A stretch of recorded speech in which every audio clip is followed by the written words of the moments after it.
malapit na tayo sa Cancun, Mexico. Malapit pala siya sa Playa del Carmen. Ayan, so dito, ayan, dyan ang punta natin. Dyan ang punta natin sa Cancun, Mexico. Malapit lang pala siya sa Miami. Ayan o, malapit din siya sa may Cuba. At saka Punta Cana, Dominican Republic. Magkakalapit lang pala sila. So ayan, ilang minuto na lang lalanding na tayo sa Cancun, Mexico. Ayan. Welcome to Mexico tayo. Nasa Mexico na tayo. Nauna na ako sa mga kasama ko. Kailangan kong mag-washroom. Tignan natin kung anong itsura ng airport ng Mexico. So, ganito palang itsura ng airport ng Mexico. Nasa Cancun tayo. Nasa Cancun, Mexico. Mexico usually ang tawag natin sa Philippines nung bata ko Baka ako lang naman may tawag pero kung anong putaga, Mexico. Mexico pala ang tamang tawag. Mauuna na sana ako sa mga kasama ko. Kaya lang, baka maligaw ako. Maghahanap ako ng banyo. Talagang banyong-banyo na tayo. Ayan. Tignan nyo mo yung puro blanco. Baka hindi nila alam kung magkakaliwa o magkakanan pag hinanap ako. Baka maligaw tayo. So, antayin ko na sila. Titiisin ko na yung sakit ng tiyan ko. Mauunan na talaga sana ako sa mga kasama ko kasi gusto ko na talaga mag-washroom. Hindi naantayin ko na sila. Kasi, ayun o, blanco dun. Walang ko dun. Magkakaligawan kami. Baka hindi kami magkita. So, umalis kami ng bahay sa Manitoba, Canada, Winnipeg ng alas 3 ng madaling araw. Ayan, nasa Mexico Airport pa rin tayo sa Cancun Airport. Naku, naligaw na ako. Nalampasan nila ako. Ayun, ang instruction sa akin, maghanap daw ako ng maraming plugs. Ito pala. Kala ko yung mga plugs na drawing pala yung sinasabi niya. Dito raw ako. Sige, tignan natin. Bababa. Naiwan ako ng mga kasama ko. Ayan, tuloy naliligaw ako. Dalawang linya yung lininyahan ko na mali pala yung pinilahan ko. 2 pila yun, nasayang. So ngayon pangatlo, ito pa lang yung tama. Nasayang yung may kalahating oras. Sabi ko naman kasi sa kanila, hintayin na ako, nag-washroom lang ako. Nakiuna pa rin, di lalong nasayang yung oras namin. Ngayon naghahanapan kami, sa dami ng taong to, hindi kami magkita-kita. Dito pala ako dapat magpunta, hindi dun sa dulo. Ayun doon ako nagpunta, doon sa may banda roon. Dito pala yung tama. So puntahan natin dito yung yung snack bar nila. Restaurant din to pero more on a snack. Pero pwede rin siya sa kainan. Ayan siya, ayan. Yan. Yan yung area na yan. Ayan, yan ang nila. Tapos itong area na to, swimming pool. Tapos ayun yung bar nila, yung sa ilalim. Alam niyo ba nang habang nagiinuman yung mga tao dyan, nagsiswimming din sila at the same time. Ayun ayun ang nila kasama ng swimming pool yung bar nila. So eto yung snack nila. Yung restaurant din to, kasama siya sa mga eat all you can. Kasama siya sa 10 restaurant na pwede mong pasukin or kainan dito ng libre. Kasi nga, all-inclusive yung kinuha nating dito, resort. Kasama yung kwarto, unlimited na food, unlimited na drinks, pati alak. Any kind of drinks na ino-offer nila, libre. Ayan. So, ito yung snack bar restaurant. Ayan kubat yung katabi, Yan. So, dyan tayo mag-i-snack. Ito, eat all you can, libre. Mexican food.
Naku, kanina pa ako hindi kumakain, gutom na gutom kami.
Tikman natin to kung anong lasa.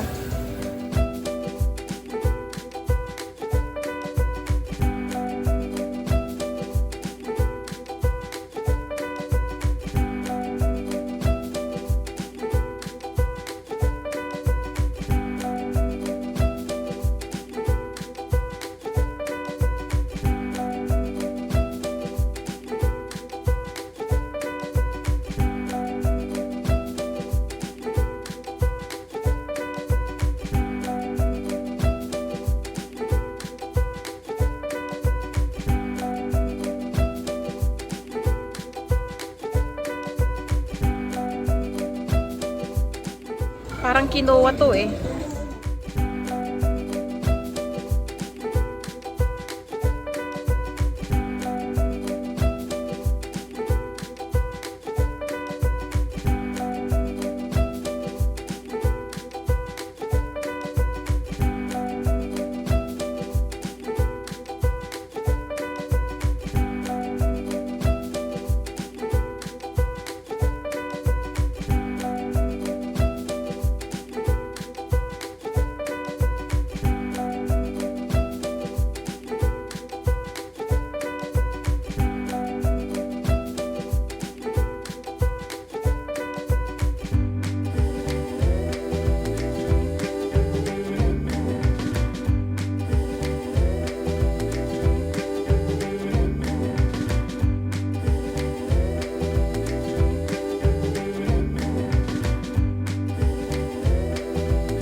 Healthy option muna tayo, mga healthy food lang. Kaunting halong kasalanan. Ayan, yung kasalanan, sweet, konting sweet at tinapay.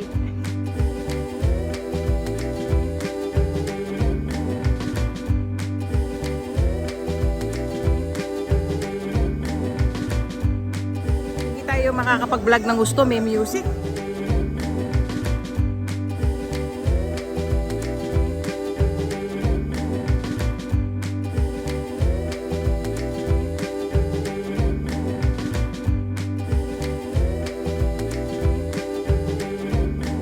So, sinabihan ako ng mga anak ko, bawasan ko raw yung pagbablog at kailangan ni-enjoy naman namin itong bakasyon na to kasi ang dami daw nagpapakamatay na makapunta sa pinupuntahan namin ngayon itong Cancun, Mexico. Eh ngayon, pinagbigyan ko naman sila, which is tama naman. So ngayon, pumunta sila sa room namin pagkatapos namin kumain at ayan, nakatambay lang sila, ayun, napahiga-higa. So sabi ko sa kanila, I think I have the right time to vlog now, sabi ko. Okay lang kasi wala naman tayong ginagawa. Ayan. So, pag nanay ka pala, talagang iba ang pagmamahal at pag-aalaga ng nanay. Ayan, Kita nyo, pumunta sila sa room namin kasi magkahiwalay kami ng room ng mga anak ko eh. Naghahanap sila ng toothpaste, malaking shampoo, yung mga kailangan, sabon, body wash, pati toothbrush, pati chinelas nila, wala sila, pati yung ibang damit nila parang kulang daw. Buti na lang ang nanay nagdadala talaga ng extra. Nagdala ako ng toothpaste at toothbrush para sa aming lahat. Ayan. So, tuwang-tuwa sila nang malaman nilang may toothbrush sila, dala ko. May toothpaste, ayan. May sunscreen, pati body wash, lotion, o pati sabon. Pati conditioner, kumpleto sila. So, iba talaga yung nanay. Tapos yung chinelas nga, sabi niya, "Ma, meron ka bang extra t-shirt?" Nagdala ko ng extra t-shirt kasi alam ko manghihiram ka pag kinulang ka, sabi ko. Tapos, meron ka bang dalang slipper na ganito? "Ay, pinagdala kita anak kasi alam ko manghihiram ka rin kapag kinulang ka," sabi ko sa kanila.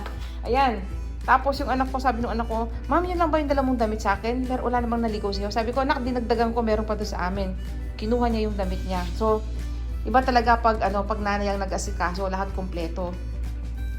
So, eto yung view ng namin. Maganda yung view ng likod ng room namin, yung hotel room. Ayan, maganda oh. So, ang kinuha naming hotel dito, all-inclusive. All-inclusive siya. Pag sinabi mo kasing all-inclusive, kasama na yung pagkain doon, maghapon, merienda, snack, pati alak. Drink all you can yung mga alak dito. Lahat ng alak nila na dinidisplay, pwede kang uminom hanggat gusto mo, maghapon, magdamag. Yun ang tinatawag ng all-inclusive. Kasama yung hotel, kasama yung pagkain, maghapon yan, pati merienda, kasama na rin yung drinking alcohol, mga yan, o kaya mga special drink, o kaya mga special juice, kasama lahat yun pag all-inclusive. Alam nyo ba, magugulat kayo kung magkano binayaran namin sa hotel room namin. Kinuwenta ko siya, sa pera natin sa Philippine peso, 3,200 pesos lang per day, per person. So, kada tao sa amin, nagbabayad lang ng 3,200 pesos. Kada tao, kada araw. So, ang laki ng minura, no? So, binayaran namin buong pamilya, 5 kami, 6 days, 5 nights. Parang lang siya, actually 5 days pala, 5 days. Ang binayaran namin sa 5 days na yon ay 1,900 Canadian dollar lang. Which is, sa pera natin ay lang siya, 76,000 pesos lang ang binayaran namin, all inclusive na, hotel and everything, pagkain yun, 76,000, kasama na yung doon yung pag-pick up ng bus o sasakyan sa amin sa airport at ihatid din kami. Ganyan lang siya kamura, talaga sulit na sulit. Tingnan mo, ang ganda ng view ng hotel namin, no? Tapos ito yung room namin. Actually, pwede pa ako magreklamo para hindi ako nagagandahan. Pero sabi ko, wag na nak, okay lang, din naman ako masela sa kwarto, sabi ko. Alam niyo ba na, ayan, dito pala sa Mexico, marami pang gubat. Ayan, maggubat, oh. Kanina may mga monkey rito. May malalaking monkey dyan sila, pabalik-balik dyan sa terrace. Winarningan na nga kami na bawal daw silang hawakan, bawal daw silang pakainin. O, tingnan yung mga ibon, no? Talagang fresh na fresh, para ka nasa gubat dito sa hotel namin. Napakamura, no? So, ang binayaran namin dito, Canadian dollar per day ay 80 Canadian dollar lang per head per day. Sa pera natin, 3,200 pesos. Napakamura. Feeling ko nga ako parang mas mura pa yung binayad namin dito kaysa sa pupunta ka sa atin sa mga magagandang beach at saka resort. Feeling ko lang ho So, mag-comment ho kayo kung nagkamali ako. Parang feeling ko mas mura pa yung kuha namin dito. Samantalang nasa Cancun, Mexico na kami. Naku, nakakalimutan ko pala. Munti ko na talaga makakalimutan. Na ang kasama pala doon sa all-inclusive na yon ay 10 or 11 restaurant, iba-ibang restaurant ang pwede mong kainan doon. Pumili ka. Ngayon, meron ditong doon sa 10 or 11 restaurant na yun, merong may ilang restaurant na kailangan mong magpa-reserve, kumbaga advance reservation. Parang allowed kaming pumili ng 2 beses na reservation sa restaurant gusto namin, doon sa 10 restaurant na yon, yung special na restaurant na. So meron kaming kada tao, merong tig-2 chance na pumili, magpa-reserve ng magandang restaurant para mag-dinner or kung mag-lunch, ganon. Special yung mga yun, kumbaga mamahaling restaurant, allowed ka dun sa all-inclusive na yun 2 times. Sa 5 days stay namin, so allowed kami twice na pumunta sa gusto naming restaurant na nagkakaroon ng reservation, yung pinaka-special nilang restaurant. Libre yun, ha? Ayan yung room namin. Ayan. So, lalabas kami ngayon. Susulitin namin yung binayad namin sa resort na to. So, mamamasyal tayo. Yung lalakad lang sa para lang malibot kasi malaki-laki rin tong resort na to eh. Maganda talaga siya. So, papasyal tayo. Medyo madilim lang. Ayan.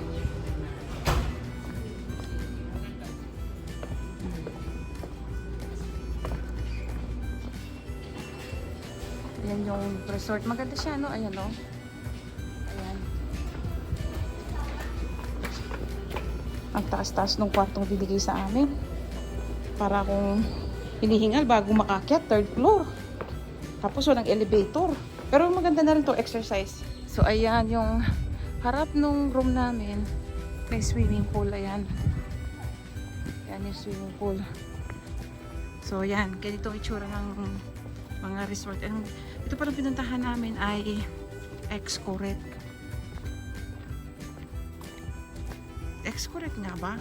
Yeah, tama, Xcaret. Pero dalawang klase ito eh. Merong isang pang mayaman, merong hindi pang mayaman. Magkaibang resort yun, ha?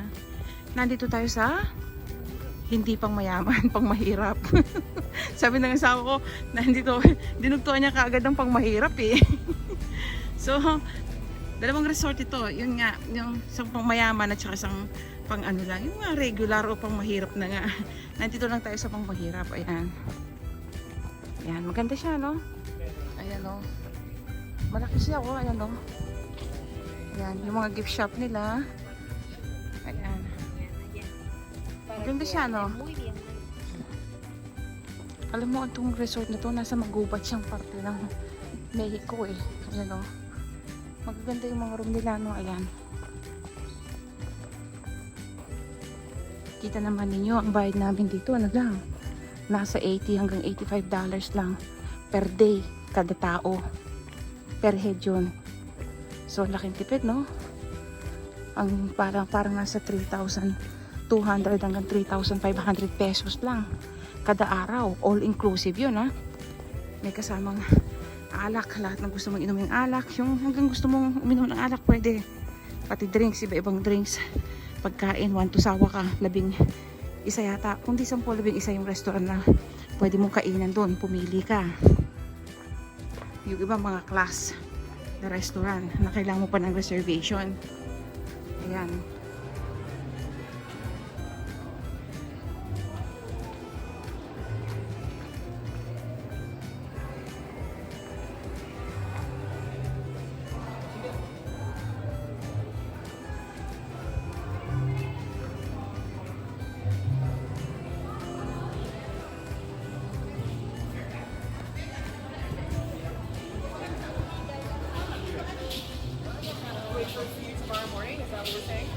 Ayun, may performer. Ang ganda, oh. Nakapagtanong tayo. Ayun. Napagtunungan natin yung dalawang staff kung saan yung punta nung buffet na sinasabi na ano kung special daw. Ayan. Tama. Nandito may ano daw, pharmacy. Dito nga. Ayan. So, papunta tayo dun.